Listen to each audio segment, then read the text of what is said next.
Olá, eu sou Lucas Ozedek, eu sou psicólogo, professor e mestre em Psicologia do Desenvolvimento, especialista em gênero, raça, sexualidade na formação de educadores. Hoje, nós vamos conversar sobre o desenvolvimento infantil numa perspectiva crítica e dos determinantes sociais da saúde. Para guiar o nosso percurso reflexivo, nós passaremos por três grandes encruzilhadas de discussão. A primeira, desenvolvimento infantil e os determinantes sociais de saúde, também chamados de DSS. O segundo, avaliação crítica e contextual do desenvolvimento infantil. E o terceiro, práticas e políticas para a promoção de um desenvolvimento infantil equitativo e inclusivo. Vamos lá? Bom, nosso primeiro ponto de encontro para esse diálogo, a gente precisa pensar qual é a conceituação que a gente está chamando de DSS, os determinantes sociais da saúde.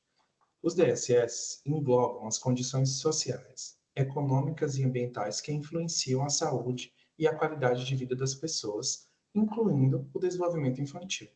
Isso significa que informações como acesso à educação, acesso a condições de trabalho, de vida digna, relações com acessos a serviços da rede de assistência social, da rede de saúde, todas essas dimensões englobam o que a gente está chamando de DSS. No caso específico aqui, quando a gente está pensando no desenvolvimento infantil, a gente pode pensar que o nível educacional dos pais e cuidadores, por exemplo, a estabilidade financeira, se tem acesso ou não a suporte social, todas essas dimensões que são determinantes sociais da saúde, eles vão influenciar diretamente o desenvolvimento infantil. Então, nessa imagem, a gente pode observar, por exemplo, todas essas dimensões daquilo que compõe os DSS e como que eles se interrelacionam, né, se interseccionalizam para a gente pensar de que maneira, né, baseado no modelo que a gente está apresentando aqui, de que maneira isso influencia o desenvolvimento das crianças. Nesse sentido, se a gente está considerando que as condições sociais e econômicas elas vão influenciar o desenvolvimento, as condições culturais, a falta desses recursos, né, a falta dessas dimensões podem resultar em desigualdades significativas em termos de saúde e também em termos de outras questões que compõem, né, essa complexidade da humanidade. Então, essas desigualdades significativas podem, ao invés de promover desenvolvimento, restringir as oportunidades de desenvolvimento. Para tanto, é preciso que a gente conceitualize, né, pense o que é que nós estamos chamando de desenvolvimento infantil. O desenvolvimento infantil ele é um processo que ocorre em interação contínua com o ambiente, um sujeito em desenvolvimento e o seu ambiente, que está intimamente ligado a condições socioeconômicas e culturais das famílias, das crianças, das pessoas em desenvolvimento. Isso significa que a saúde e o bem-estar das crianças, por exemplo, vão ter forte influência e vão depender dos contextos nos quais elas estão inseridas. Por isso é tão importante a gente pensar de que maneira os contextos nos quais as crianças estão inseridas estão promovendo desenvolvimento ou restringindo oportunidades desenvolvimentais. Bom, considerando que nós estamos falando de uma perspectiva que está interseccionando aquilo que a gente compreende como desenvolvimento infantil, os determinantes sociais da saúde e de que maneira isso se atravessa na atenção primária à saúde, é preciso que a gente pense, considerando que nós estamos num curso voltado para essas dimensões, um estudo de caso, por exemplo, das crianças com transtorno do espectro autista, o TEA, compreendido como um transtorno do neurodesenvolvimento que implica déficit na comunicação social e na interação social, de forma persistente, além de padrões restritos e repetitivos de comportamento, interesses ou atividades. No TEA, a gente pode observar diferentes níveis de suporte, que podem variar entre sujeitos que têm maior independência a sujeitos que têm maior dependência dos seus cuidadores. Para a gente pensar a atuação da atenção primária em saúde, considerando essas dimensões, é preciso que a gente analise criticamente quais são as limitações, por exemplo, que são impostas pelo contexto nos quais essas crianças estão inseridas e pelas condições sociais que elas enfrentam, que vão afetar o seu desenvolvimento. Nesse sentido, os determinantes sociais da saúde, uma vez que estiverem no nível de desfavorecimento do desenvolvimento, vão limitar, por exemplo, a capacidade das famílias de buscar cuidados especializados, no caso de crianças com TEA. Nesse sentido, qual seria o papel, então, da atenção primária à saúde no cuidado com essas crianças, pensando essa dimensão interseccional? Seria justamente a identificação de riscos, pensando a dimensão da promoção à saúde, do suporte e conexão a recursos comunitários. De que maneira a atenção primária à saúde pode identificar essas dimensões que vão implicar ou atravessar o desenvolvimento dessas crianças e conseguir conectar essas famílias e essas crianças aos recursos comunitários, aos recursos das políticas públicas. Nesse sentido, para considerar a formulação de intervenções mais eficazes e equitativas a partir dos determinantes sociais da saúde, é preciso considerar essa dimensão do contexto. E a avaliação, já entrando aqui no nosso segundo tema de aula, para a gente pensar a avaliação crítica e contextual do desenvolvimento infantil, é preciso que a gente considere o desenvolvimento infantil de maneira holística. O que é que isso significa? Significa que a gente precisa olhar para o desenvolvimento infantil de uma forma abrangente, considerando aspectos individuais, aspectos clínicos e, sobretudo, aspectos contextuais, que vão interagir com dimensões particulares de cada pessoa em desenvolvimento, de cada criança. Isso implica considerar as questões familiares, os contextos comunitários e as influências que os fatores sociais exercem sobre o desenvolvimento humano. É inegável que as condições socioeconômicas, culturais, contextuais, para além de características pessoais de cada criança, vão interferir no desenvolvimento humano dela. Mas quais são esses critérios que nós utilizamos para a avaliação? O primeiro critério que precisa ter em vista é a consideração do ambiente da criança, incluindo fatores como suporte familiar e comunitário. Toda criança, ela acessa diferentes contextos de desenvolvimento, como a gente mencionou anteriormente. Nesse sentido, é preciso sempre considerar em que condições essa criança existe e como que ela interage nesses contextos. Isso é o básico para a gente pensar a produção de análises mais realistas, que levem em consideração as condições de vida e os recursos disponíveis. Porque se nós formos pensar num exemplo para ilustrar essa dimensão, ainda que a gente, por exemplo, identifique situações, determinantes sociais de saúde desfavoráveis ao desenvolvimento de uma determinada criança, mas a gente não leva em consideração quais são as condições reais de produção de vida e os recursos reais que cada família dispõe, que tem disponível, nós vamos desconsiderar a possibilidade de promoção de saúde. Nós vamos talvez pensar num estado em que um estado ideal, de cuidado que essa família não vai conseguir alcançar por falta de apoio nesses recursos. É aí que a atenção primária também entra, pensando esse fortalecimento da rede de cuidados. É preciso que a gente considere, então, a produção de análises mais realistas, que levem em conta as condições de vida e os recursos disponíveis das famílias. Um exemplo importante sobre isso é quando a gente identifica uma situação de um determinante social da saúde ou de mais de um DSS que está impactando o desenvolvimento de alguma criança e, ao não considerar os contextos e as condições de produção de vida daquela determinada família, pode ser que a gente considere um plano de cuidados que esteja aquém ou que não seja alcançável ou execuível por essa família. Aí que entra também a importância da atuação da atenção primária em saúde para pensar de que maneira se pode fortalecer o acesso aos recursos que já estão disponíveis e aqueles que precisam ser disponibilizados. Uma dimensão também fundamental para a gente pensar uma avaliação crítica e contextual do desenvolvimento infantil é a consideração dos marcadores sociais da diferença e suas interseccionalidades. É impossível a gente considerar pensar desenvolvimento infantil, pensar desenvolvimento humano, sem a gente considerar as implicações das discussões sobre as relações étnico-raciais, as relações de gênero, as dimensões de classe social, de sexualidade, de entre outros. é preciso que a gente considere em que condições, que características esses sujeitos têm, tanto as crianças em desenvolvimento, quanto as suas famílias, as suas comunidades, de que maneira se produz vida, de que maneira as relações são interferidas ou atravessadas por essas dimensões dos marcadores sociais de diferença. Até porque é preciso que, em termos de saúde, a gente compreenda quais são as especificidades, né, de cada uma dessas dimensões, desses marcadores. E ainda mais, de que maneira eles se interseccionam para pensar, né? Por exemplo, quais são as condições específicas de desenvolvimento de crianças negras periféricas, diferente de outras crianças negras que estão em bairros com mais acessos a bens e serviços, por exemplo. Então, a gente está falando de um nível de complexidade que considera, em termos contextuais, uma leitura crítica a partir dos marcadores sociais de diferença e suas interseccionalidades.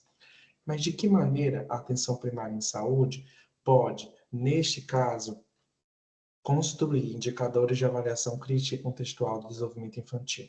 De que maneira a sua atuação pode considerar esses critérios de avaliação?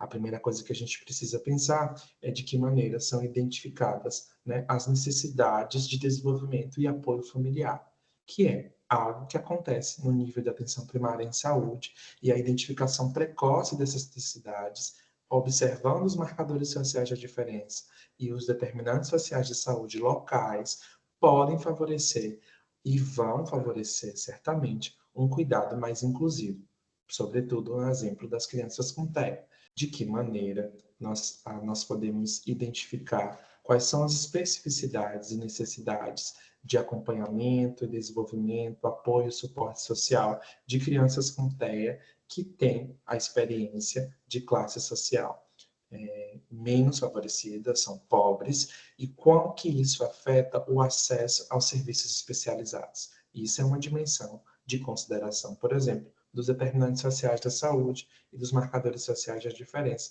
para pensar o desenvolvimento infantil, sobretudo também o caso de crianças com TEA.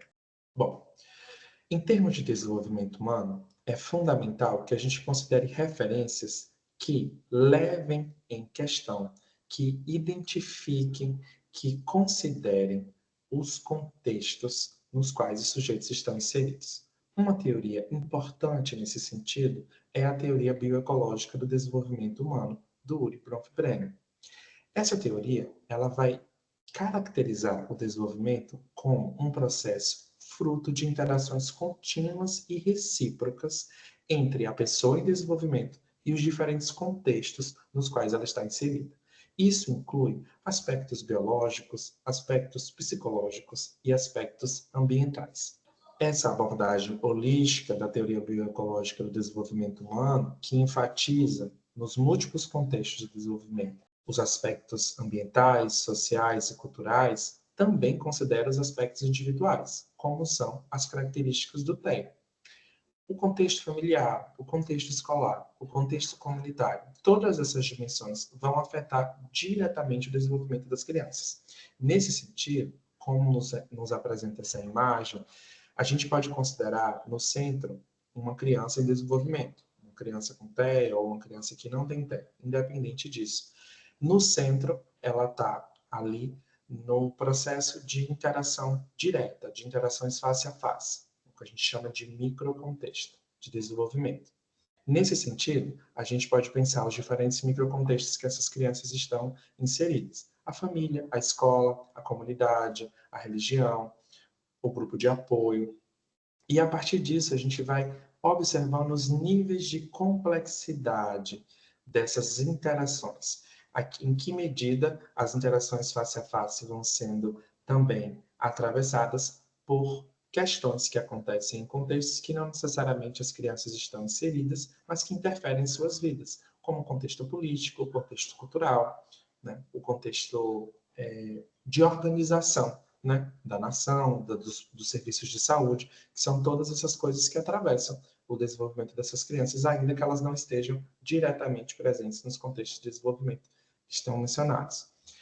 Então, nesse sentido, por que a teoria bioecológica ela nos interessa como ferramenta de análise? é justamente porque ela possibilita o reconhecimento dos determinantes sociais da saúde, justamente porque ela integra todas essas dimensões: renda, classe social, né, crenças políticas, todas essas dimensões que são características de sujeitos e contextos são fundamentais para pensar esse desenvolvimento que se dá na interação entre pessoas em desenvolvimento e contextos. Então, nesse sentido, ao reconhecer os DSS, a teoria bioecológica ela integra fatores como educação, como renda, como suporte social, permitindo, assim, os níveis de interação e de impacto para o desenvolvimento infantil. Como que eu posso avaliar o desenvolvimento infantil a partir da interação dessas dimensões? A teoria bioecológica, ela também é importante porque ela possibilita a construção de intervenções direcionadas e contextualizadas. Isso significa dizer que a especial atenção às especificidades e interseccionalidades, que agora há pouco nós conversávamos, relacionadas aos marcadores sociais de diferença, são cruciais aqui. De que maneira esses fatores se interrelacionam a partir de dimensões de risco, de proteção e de promoção de processos de resiliência. Isso significa dizer que os contextos são complexos, que os contextos podem ser favoráveis ao desenvolvimento, na medida que também podem ser desfavoráveis. E o que vai implicar esse favorecimento ou desfavorecimento ao desenvolvimento, essa promoção ou essa restrição de aspectos desenvolvimentais, são justamente a medida como as organizações desses contextos se dão, na medida em que esses contextos podem ser fortalecidos pelas políticas públicas, pela atuação da saúde, da educação, dessa intersecção de cuidados, né, em saúde, educação, em todas as políticas interseccionadas. Bom, uma outra dimensão fundamental dessa teoria é o foco nas relações interativas. Isso, no caso de crianças com TEA, é fundamental, ou seja, a capacidade de interação da criança, a capacidade de interação social, de interação com pares, com comunidade, são fundamentais para pensar o desenvolvimento. Nesse sentido, uma grande dimensão é a garantia do direito à convivência familiar e comunitária. Isso como uma política que é transversal e fundamental para pensar o desenvolvimento da criança. Um último ponto é justamente a maneira como a teoria bioecológica ela se preocupa ou se coloca como uma dimensão teórico-prática para pensar intervenções para a criação e promoção de políticas públicas, para a promoção e garantia de direitos, ou seja, inclui estratégias, produção de conhecimento, visando a consideração de condições sociais e econômicas das famílias, o enfrentamento das desigualdades e, sobretudo, as barreiras de acesso a serviços de saúde e educação. Como estudo de caso, a gente pode pensar, por exemplo, de que maneira aquilo que a gente vai considerar como racismo, né, como um dispositivo de racialidade, como diz a Sueli Carneiro, de que maneira o dispositivo de racialidade, que é essa estrutura complexa que vai colocar a pessoa negra, né, na sociedade brasileira, na sociedade como um todo, num nível de desfavorecimento, no nível de vítima de violência, né, de violação de direitos. De que maneira essa dimensão da racialidade ela impacta o desenvolvimento infantil? De que maneira o racismo vai impactar, por exemplo, a experiência e o desenvolvimento de uma criança negra no nosso país, né, nos nossos bairros, né, nos nossos estados. Então, tem 3 dimensões aqui de análise para a gente pensar. A primeira é a racialidade. Além da racialidade, enquanto essa categoria de análise para esse estudo de caso, a gente pode pensar a variável gênero, pensando que gênero aqui é evocado como uma categoria política, relacional e analítica, sobretudo. Então, se a gente pensar o caso de que maneira o racismo impacta o desenvolvimento infantil, a gente pode se perguntar, existe alguma dimensão de gênero nesse impacto? Impacta de diferentes formas, meninos, meninas, né? Mas como que essas dimensões são compreendidas, né? Nesse espaço, nessa dimensão de análise. E um outro que nós já falamos, mas agora é importante demarcar, que é a interseccionalidade, enquanto essa compreensão da inter-relação e justa posição dos marcadores sociais da diferença. Ou seja, não se trata da gente verificar quem sofre mais ou quem sofre menos, mas, sobretudo, de que maneira os marcadores sociais da diferença, as desigualdades, elas se entrelaçam, de que maneira isso impacta de maneira diferente e singular cada experiência de desenvolvimento na infância, quando são atravessadas pelos determinantes sociais da saúde, pelos marcadores sociais da diferença. Então, como a gente pode ver nessa figura, que foi uma produção do núcleo Ciência pela Primeira Infância, a gente pode observar quais são os impactos do racismo na experiência de desenvolvimento de crianças negras. Então, as dimensões impactadas incluem a autopercepção, a autoconfiança, saúde física e mental, oportunidades para adquirir habilidades e conhecimentos, as relações parentais, a construção da identidade, o acesso a direitos, condições de moradia, saneamento, alimentação, saúde, e, por fim, a socialização de saberes, de que maneira essas crianças aprendem. Então, se a gente considerar, por exemplo, uma criança com TEA, a gente precisa se perguntar qual a cor dessa criança, qual o gênero dessa criança, em que maneira, em que contexto essa criança está inserida, tem acesso a determinados recursos, né? Como que está o acesso às políticas transversais de garantia de direitos na primeira infância, à educação, à vacinação, à saúde, de maneira geral. Então, essas dimensões são fundamentais para a gente pensar uma perspectiva de desenvolvimento infantil a partir dos marcadores sociais da diferença, dos determinantes sociais em saúde. Por fim, bom, chegamos ao nosso terceiro ponto de encruzilhada para pensar o desenvolvimento infantil a partir dos determinantes sociais da saúde. Bom, o que a gente define como políticas inclusivas? O que elas se interessam? É justamente para pensar a garantia que todas as crianças tenham acesso igualitário a oportunidades de saúde, bem-estar, educação, promovendo um desenvolvimento equitativo. Esses são os objetivos gerais de políticas inclusivas. E de que maneira a gente pode promover um desenvolvimento infantil equitativo e inclusivo, considerando essas discussões que a gente acabou de fazer sobre os determinantes sociais da saúde? A primeira coisa é, sem sombra de dúvidas, o reconhecimento das questões sociais. Há uma mudança de paradigma aqui.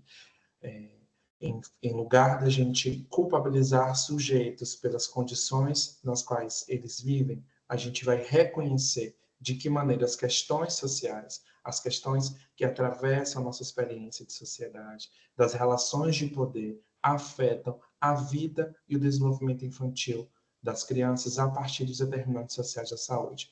Essa mudança de paradigma é fundamental. Para produzir qualquer tipo de prática de cuidado, é preciso reconhecer as questões sociais que impactam o desenvolvimento infantil.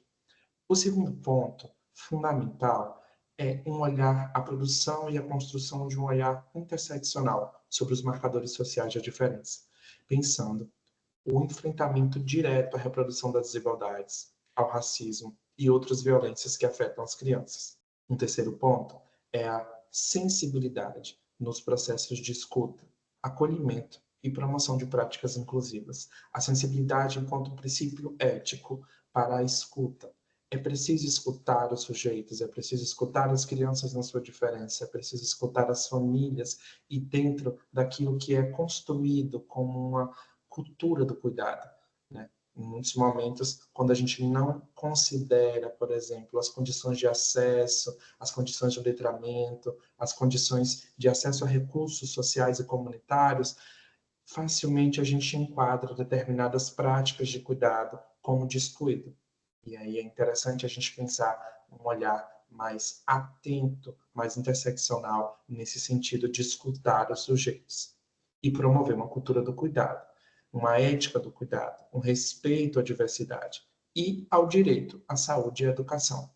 É preciso compreender que é inegociável, os direitos são inegociáveis. Então, a partir dessa perspectiva, a ética do cuidado é o que baliza qualquer promoção de práticas de políticas para o desenvolvimento infantil equitativo e inclusivo. E, por fim, não menos importante, é considerar o combate à patologização de comportamentos. a patologização da vida cotidiana, é estabelecer um posicionamento crítico quanto ao uso excessivo de diagnósticos, de classificações diagnósticas e de intervenções medicalizantes. O que isso significa? Significa que a gente não vai abrir mão, não vai, de alguma maneira, rechaçar qualquer intervenção ou categoria diagnóstica ou intervenção medicamentosa. Não se trata disso. Se a gente está falando sobre uma crítica, um posicionamento crítico em relação aos modos como os diagnósticos, as intervenções medicalizantes são usadas de maneira excessiva e indiscriminadas. E isso produz desigualdade, iniquidades em saúde. Então, esse é um ponto fundamental. Bom, aqui vocês podem pensar algumas referências a partir da qual a gente construiu essa aula. Eu agradeço a vocês pela companhia e desejo uma boa caminhada de estudo. Até mais.